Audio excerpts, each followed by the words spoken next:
All right, President William Ruto on Monday attended the 3rd Regional Symposium on the Greening of Judiciaries in Africa at Safari Park in Nairobi.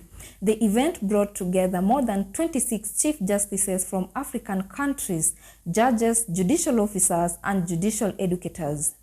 Also in attendance were heads of judicial education institution, legal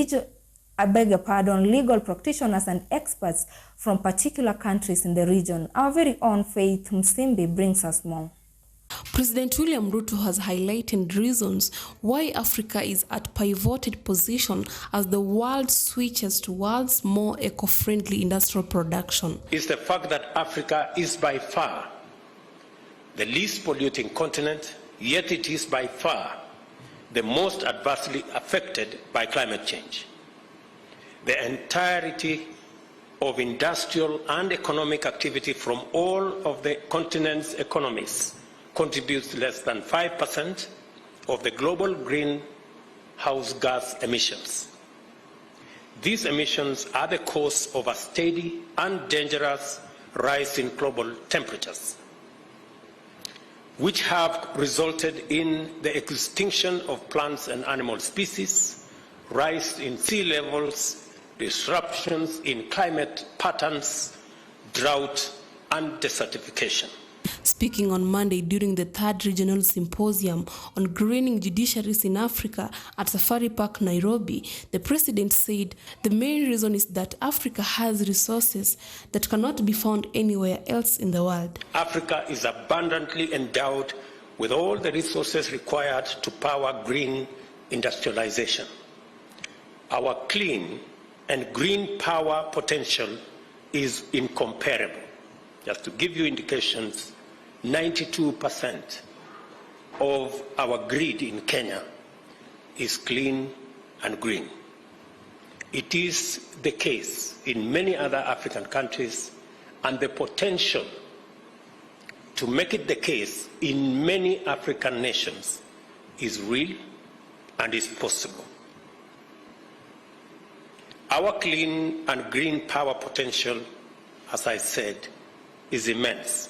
Hydro, geothermal, wind, and solar power potential is super abundant. The mineral resources needed for green energy technology also exists plentifully in our continent. The head of state said Africa boasts of natural mineral resources that are essential to green energy technology. Africa is rising, powered by its youthful population, energy, resources, and hope. It is important for Africa to undertake concerted action to win the war on climate change because it is disproportionately affected by its adverse impacts, and also because necessary global responses to climate change are going to institute structural change. The institutional configurations and economic resets emanating from this structural change will install Africa not only as a continent of the future, but as the world's green economic superpower.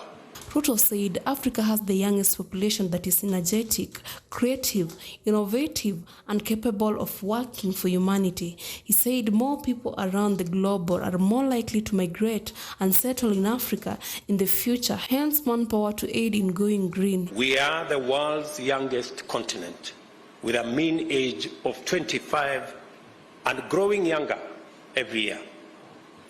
Our people constitute a 3 billion strong market and a pool of skilled, motivated, and capable workforce. Future global sustainability will depend on a robust engagement with Africa in many fundamental ways. The world knows this, and African institutions and stakeholders must be ready for this engagement. And that is why this symposium is very important.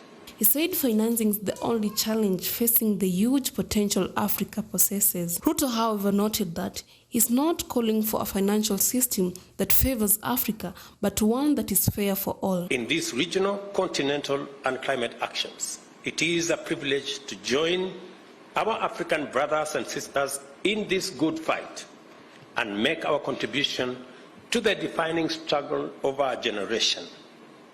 Africa is alive to the imperative of this moment in a way that is simply inspiring. And I, being a child rights defender, what I'm telling people now is that we need to nurture our environment the same way we nurture our children. We view this 3-in-1 symposium on climate change as part of regional judicial dialogue aimed at providing a platform for us African judges and judicial officers to exchange ideas, learn from each other, and acquire the requisite knowledge, skills, and tools needed to effectively address the challenges facing our... For Maisha Prime News, Maisha Television, I'm Simbi Faye. Thank you, my brothers.